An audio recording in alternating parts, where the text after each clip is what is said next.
We're now roughly 8.5-ish months away from the 2022 midterm elections.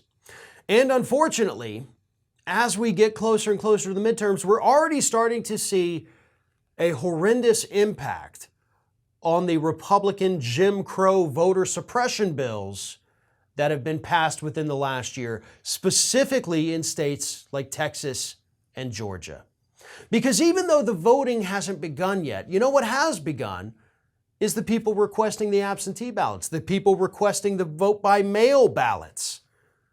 And unfortunately, in both Texas and Georgia, we are seeing an overwhelming number of African American applications being rejected. And yes, it is typically along racial lines that these things are getting rejected, especially in Texas. We have thousands and thousands and thousands of people getting those rejection letters saying, no, for some reason you do not meet this criteria, or no, for some reason you did not fill this out correctly, therefore you are not allowed to vote by mail. And of course, in addition to that, they're removing drop boxes, making it even harder to vote by mail or to vote absentee. They're scaling down the number of polling places in predominantly black counties in both Texas and Georgia, and of course elsewhere, making it harder for people to be able to go vote because there's going to be longer lines and they have to stand there even longer. And all of this is happening now. Even though the voting has not started, we haven't even gotten to the primary voting yet, but we're already starting to see the negative impacts about what is happening from these Republican voter suppression laws. And let's not forget, this was the point, right? This is exactly what they wanted to happen here.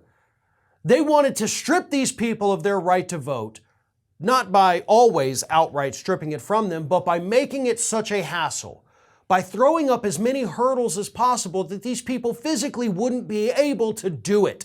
So even though they still have their right to vote, most of them, I'll get more to that in a second, the barriers that they would have to get through do make it impossible.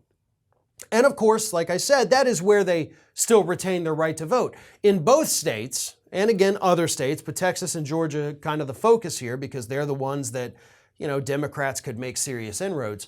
Other people are just finding they've been straight up removed from the voting rolls. So we've got good old-fashioned voter purges happening in these states too. Maybe, you haven't voted in the last 2 elections. Guess what? You don't exist on the voting rolls anymore. You have to go re-register. Oh, I'm sorry, but Mr. John Smith, there's also a John Smith that's sitting in federal jail here in Texas. So we don't know which is which, so we're removing both of you from the voting rolls. Because, you have the same name, and surely there's nothing else we can do to figure out which is the right John Smith here. So people are losing their rights to vote. They're losing their ability to vote through all of these hurdles.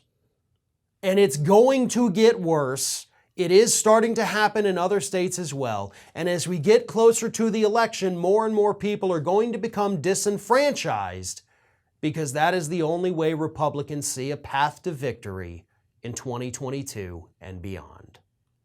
Thanks for watching. And if you like what you saw, don't forget to like, comment, share, and most importantly, subscribe to our Ring of Fire channel here.